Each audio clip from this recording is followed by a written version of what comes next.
Time when silence saved the nation. So Abraham Lincoln had just become president. As he walked in the office doors, he was met with so much difficulty with being the president. So an incredible weight he had to carry. He had to deal with probably the biggest issue going on in America, slavery. And so as the president, he had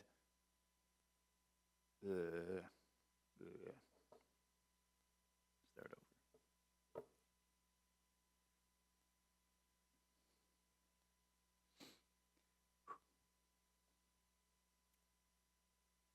Silence saved the nation. So as Abraham Lincoln entered into the White House, he was met with so many challenging difficulties. The biggest issue that had faced America was the issue of slavery. Civil War was going on, and the difficulties of how to lead and what to do. And so Abraham Lincoln had a house down the road from the White House that he would usually get on horseback. And he would often be there by himself, even without his family. He would spend time at this house, thinking and working through big issues that was facing the nation. It was said that at this place was where he penned the Gettysburg Address, one of the greatest speeches the nation had heard. It's also said that that's where he had written down the Emancipation Proclamation, which had freed the slaves. Wouldn't have happened had Lincoln not intentionally spent time in silence and solitude. When I talk about silence and solitude, that kind of does seem weird, different for our culture today. Assuming not a lot of us maybe take time in an intentional way. I think maybe some of us would like to have more silence. But when I'm talking about silence, specifically in terms of a spiritual discipline, I'm talking about avoiding distractions so that we can intentionally engage with God, oftentimes through prayer, through Bible reading. A quote from Blaise Pascal, one of most influential philosophers, he says, "All humanity's problems stem from men's inability to quietly sit in a room alone." Find that pretty interesting, but also very true. And so when I speak to you, when was the last time that you had intentional silence, intentional solitude in your life? I think there's many reasons that we're busy. Maybe it's just there's too much noise in this world. Maybe we just don't see the value of silence. Or maybe when we try to have silence, we just fall asleep because we're too tired. But as I was thinking about it, I think there's kind of three big reasons why maybe we don't intentionally have time and silence and solitude. Number one, it's because we're pleasure people. We like to be entertained. We like to always be amused. And so let me ask you, one-on-one, when was the last time you waited in line and maybe didn't pull out your phone? Maybe it's at grocery store, maybe it's at the DMV, and it's almost natural. It's like, okay, I'm waiting, got to pull out my phone, check the news, play a game. Or maybe when was the last time that you were driving your car, maybe to work or somewhere else, that maybe you didn't have the radio on or listening to a podcast? Again, it's almost natural. It's almost be kind of weird now in our culture if somebody was driving in a car just in silence, right? It would almost be a little awkward. We're naturally just now typical, hey, I'm going to listen to something, I'm going to watch something, I'm going to be captivated, even in our supposed downtime, like waiting in lines or driving to work. Why is that? Is because we're pleasure people. We want to be entertained, and so it's more entertaining to be on your phone playing a game than it is to stand in the line or drive in your car without anything that you're listening to. Another one, I think it's at the root of why, because it's idolatry. I think if I were to say, hey, you know what? You will get a week off of work. You can have the entire week off, but you can't go on vacation. You can't travel somewhere and you can't go out. But also, you can't work at home and do all the tasks that you have for the summer and have to go through them and say, hey, you know what? At least I get to do all the things that I was waiting to do sometime. You can't do either of those. But what you have to do is spend time in silence and solitude with God. Now, I think maybe some of us that'd sound great, but others would be like, oh, well, I get my identity in some sense from what I do. Maybe it's at your job, maybe it's at home in the tasks that you do. And so it might be hard because it's attacking the core, our identity of who we are, that, man, silence doesn't feel like I'm really doing anything. It doesn't feel like I'm really adding value to anything. It's just quiet. It's just silence. And all those have kind of been typical what people say. But as I was thinking about this more intentionally, I think there's one other thing that I want to bring our attention to as to maybe why we don't spend time in silence and solitude. I think it's fear. I think we're maybe afraid to be left alone with ourselves. I say that kind of humorously, but also I think there's some truth to it.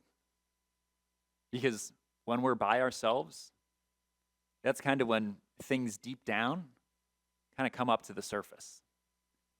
So maybe it's those emotions that kind of maybe feel a little weird or icky or gross. Emotions of, sadness. Emotions of anger. Emotions of lostness. Emotions of like, you don't know what's going on. You're scared.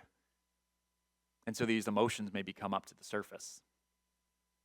But also, I think in the quiet, it also has us ask questions. Who am I? Like, what am I actually doing? Am I doing this well? Am I doing what I wanted to, or is my life kind of seeming empty? Like, big questions of life come up and come to the surface in times of silence. And lastly, I think maybe there's a fear to hear from God. Now listen to what I'm saying. I'm not saying like we're scared to hear from God. But I think sometimes in life, and I've had the same thing, where I know what God's going to say, but I don't want to hear it. It's going to be uncomfortable. God's putting on my heart to, you know what? How are you doing about sharing your faith with this coworker, with this neighbor? Or maybe God's saying, hey, I know that this sin is going on, and I really want you to think about it. I want you to work through it. And you know what? That's tough. I sometimes don't want to hear that.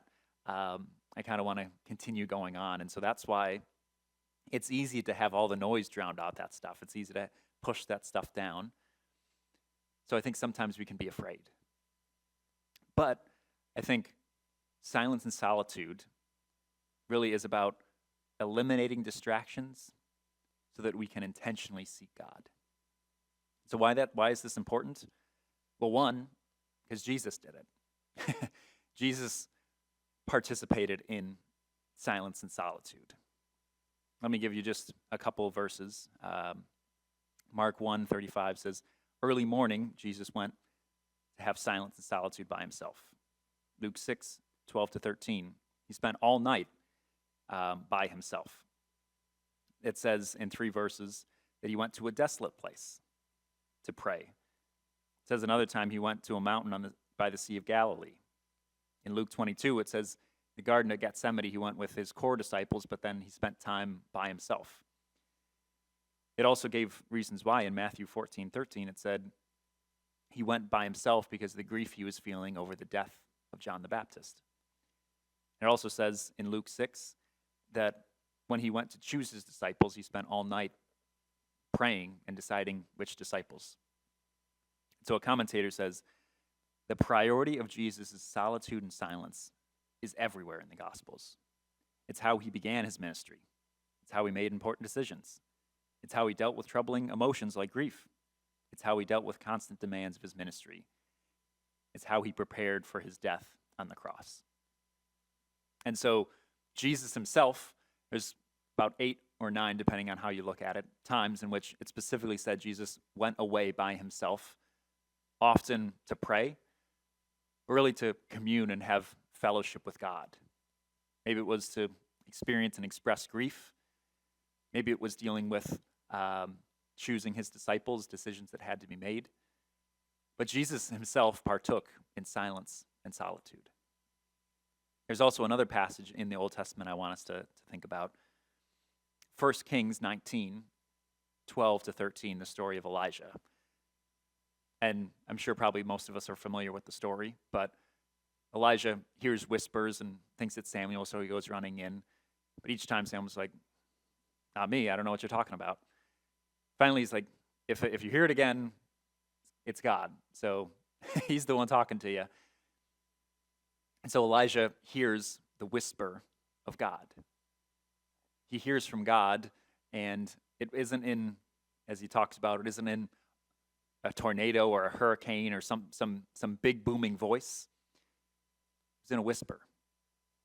And so I think if we were maybe to modernize that story today, in my own illustration, if God is going to speak to us, maybe he comes to us early in the morning and is trying to whisper something. But as we wake up, we're on our phone. We're checking the news, checking what's happening, what's going on, maybe social media. So we're distracted. We don't hear the whisper of God. Maybe, so God's like, okay, maybe it'll be a better time later on. So he whispers to us a little bit later on in the day. But we're at work, and we're on our computers, typing emails, doing projects. So again, we're distracted by what's around us. And so God says, okay, didn't work in the morning, didn't work in the afternoon. Let me try at night when they're home. They'll be home after work. That'll be a good time. So God whispers again, but get home and turn on the TV. The noise of the TV drowns out the whisper of God. And so in that silly little story, I think it kind of tells us often that God speaks to us, he whispers to us, but yet we're so distracted, we're so busy by everybody else, everything else, that we miss hearing the whispers of God. And so I want us to be able to intentionally spend time hearing from God. I think silence is a very underrated aspect, a discipline that's often forgotten about. And so, what are we to do? For me, personally, especially when I would having to make big decisions, like there was times when I was deciding if I were to go to Costa Rica, I was going to go to seminary. There would be a spot that I would go down to in the gorge. And for me, it's just amazing to see God's creation, the power of the waves, the trees, be able to situate myself in God's creation and just be like, wow. And so I would spend time reading, spend time praying, and I would have that place, and I've gone to there several times, to be able to intentionally hear from God, to avoid all other distractions, leave devices, leave everything at home, and be able to spend time with God.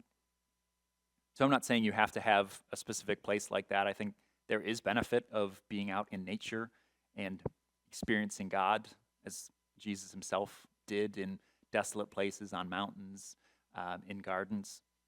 I'm not saying you have to do that, but I think it could help. But I want us to partake in that, and so maybe it's corner of your house. Maybe it's the nook. You have a nice comfy sofa or something. want us to partake in that time of silence and solitude. So find a place.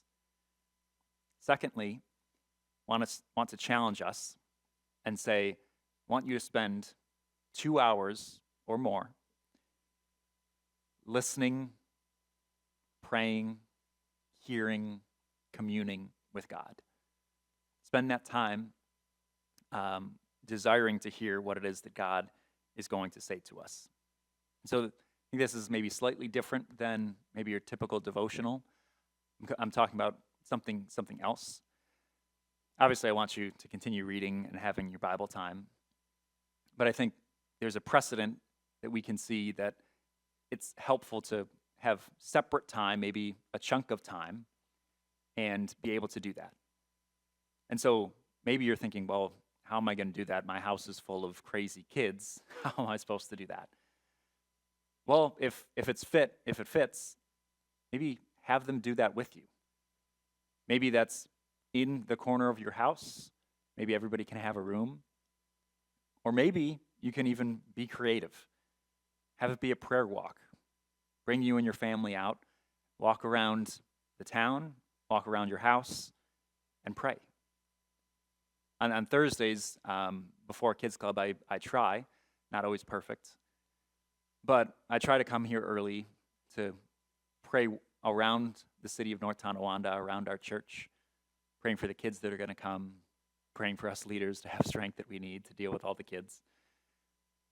But it's an intentional time of just praying and communing with God.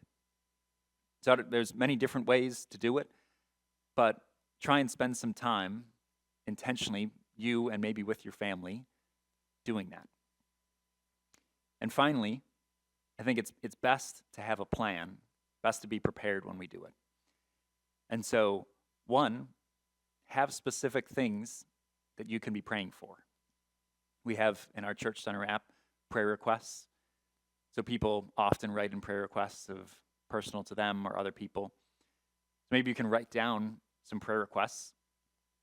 Because if you're like me, even though I might have everything around me be silent, everything's going to be quiet, and my mind can still race. I can still think about what I have going on later today, this week, what I got to do for work, family, all that kind of stuff. And so just because everything around me is silent doesn't necessarily mean my mind is. But I think having a list of things that we can pray for, you can say, okay, I remember this. And pray for this and that. That will be helpful for us that we can not be distracted by so many other things. And also, last part, maybe that's choosing a Bible passage or a book in the Bible. Maybe you just want to sit down and read Ephesians. Maybe you want to sit down and read Romans. You can choose a book, and from beginning to end, you can spend time reading that. And so I think as we partake in silence and solitude, it's best to have a plan of action, best to be prepared. And so I challenge you individually, but also within your groups, to take part in silence and solitude. I think there is great benefit of taking away all distractions and really spending time in His Word, spending time in prayer, in fasting.